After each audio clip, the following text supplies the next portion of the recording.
To answer this question, we walked around campus and asked various students, both members and non-members of this discourse community, what is ASL? American Sign Language. Other than that, I have no idea.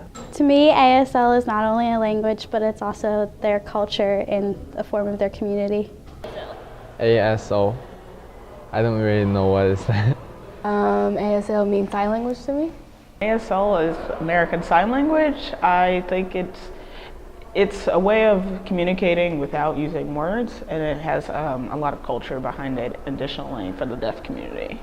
ASL, to me, ASL is basically the connection between the deaf world and, the people that can speak. It's just a form of communication. That is how some students at UC define ASL. We define it as the language used predominantly by the deaf and hard of hearing in the United States. This form of language allows individuals to communicate using their hands and facial expressions. Most would assume that ASL is primarily used by the deaf and hard of hearing. Individuals who are considered deaf have a complete loss of hearing, while those who are hard of hearing are hearing impaired. Their ability to hear is limited, but with the help of hearing aids, their hearing capabilities are greatly increased. In recent years, more and more hearing people have chosen to enter the ASL community. Many hearing individuals enter the community in an introductory course to ASL, like many of the ASL students here at UC.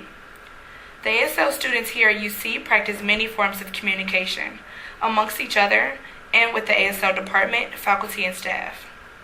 Their main forms of communication are signing, facial expressions, and email.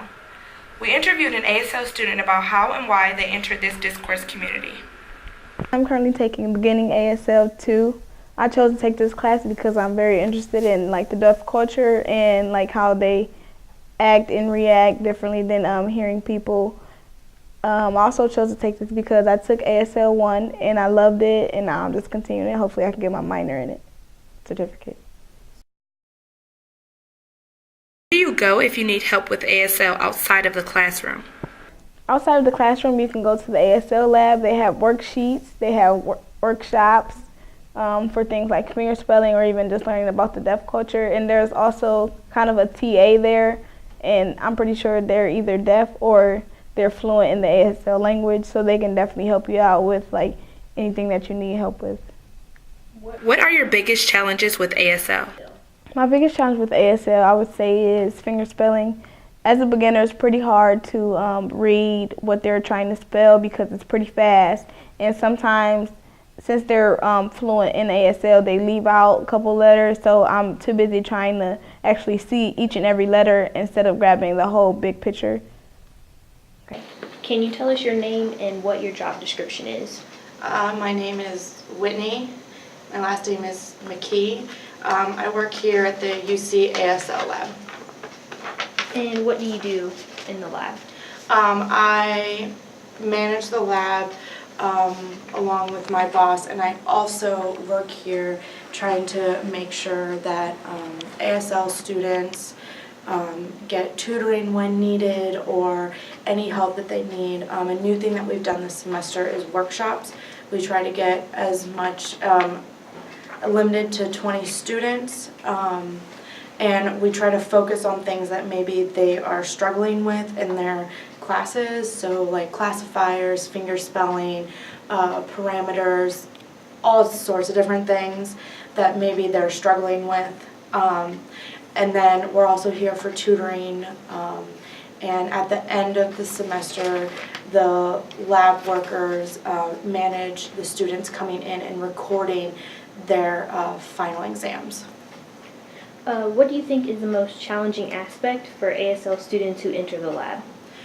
I think what's most challenging is they don't expect to be having to use ASL completely when they come in. So typically when they're in the lab, it's supposed to be completely quiet, ASL only, because we want them to have that deaf experience as much as possible.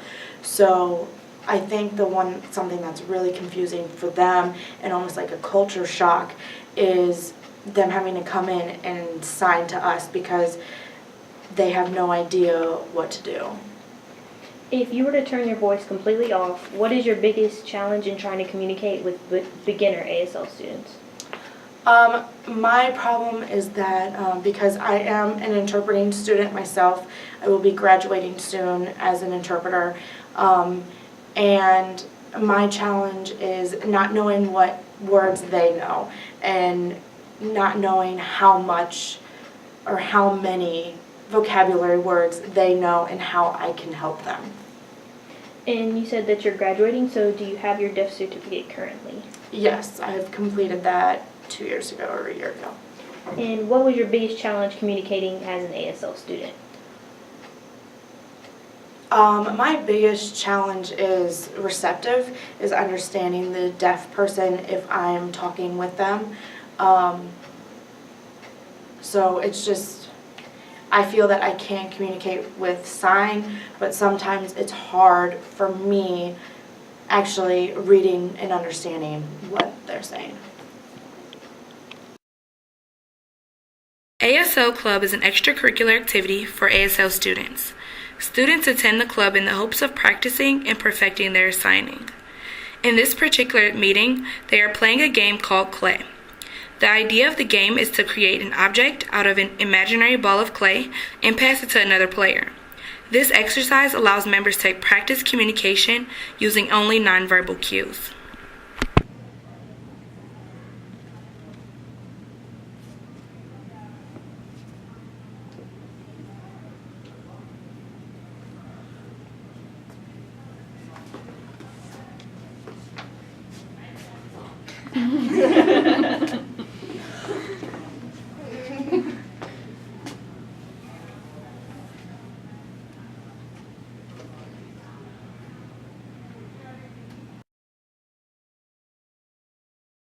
What is your experience as an ASL student in the classroom? My experience as an ASL student in the classroom is pretty unique. It's kind of hard to communicate with the teacher because we don't really know every word in ASL, but the communication with the other students is pretty easy.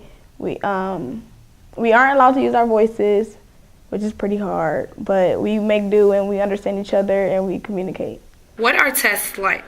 Our tests are pretty simple. He passes out a sheet of paper where there's questions on it, and to answer the questions, you have to watch a video. The video usually explains the story, and the questions correspond to the story. So you watch the video and then you answer the questions accordingly.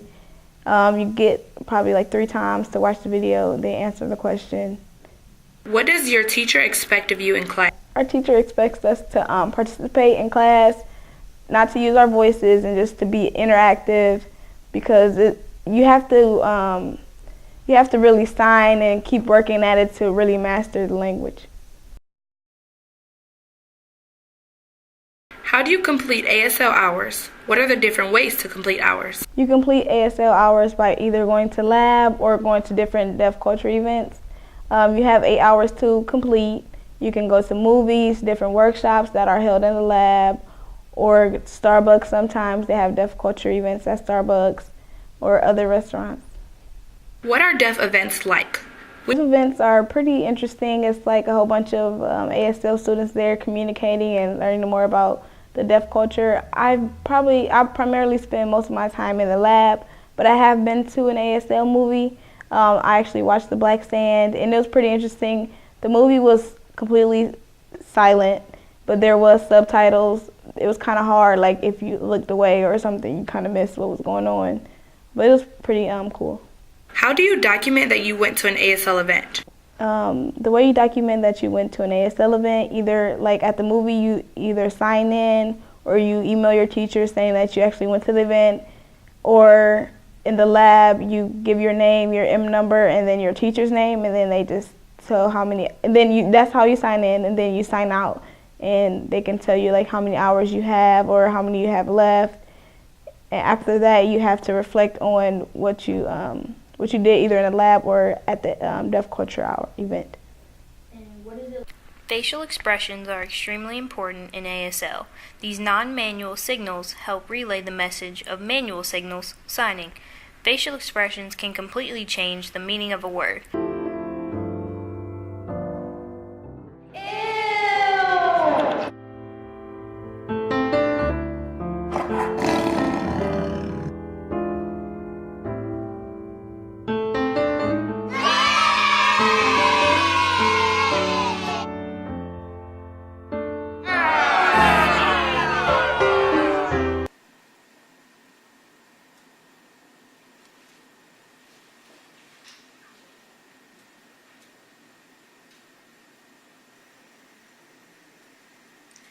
Facial expressions are just like the tone of your voice. Just like our voices are not monotone, expressions convey emotion such as happiness, sadness, distress, worry, etc. If you sign without facial expressions, it is difficult for your audience to understand you. ASL students often feel awkward, unsure, or embarrassed when using these non-manual signals. Don't be. It takes a lot of practice to become accustomed to using facial expressions. Watch this example.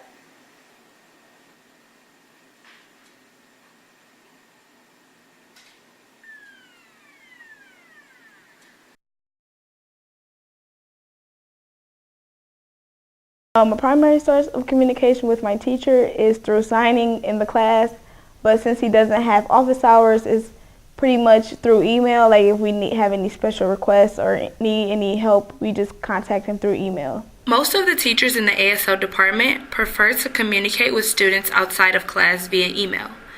Email is an easier form of communication because some professors are deaf and most students aren't completely fluent in ASL. Email is typically quicker than signing. Also, email is used to keep students updated on what is going on in class because it is easy to miss what the professor is saying if you're not completely focused.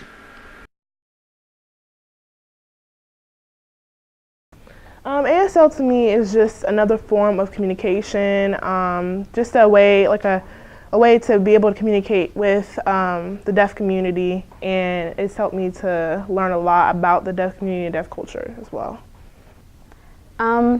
It started off as just taking a second language for credit, but now it's actually something that I want to do and use.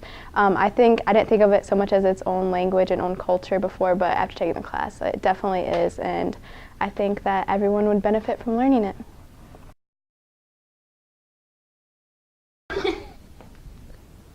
Don't make me nervous. Okay. Oh my goodness. Oh my goodness. Sorry.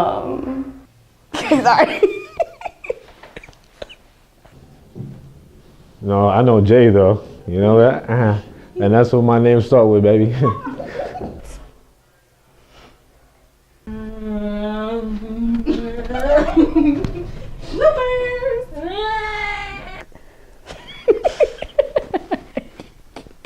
didn't want to say interesting again. I don't know why I said that. Okay. Wait.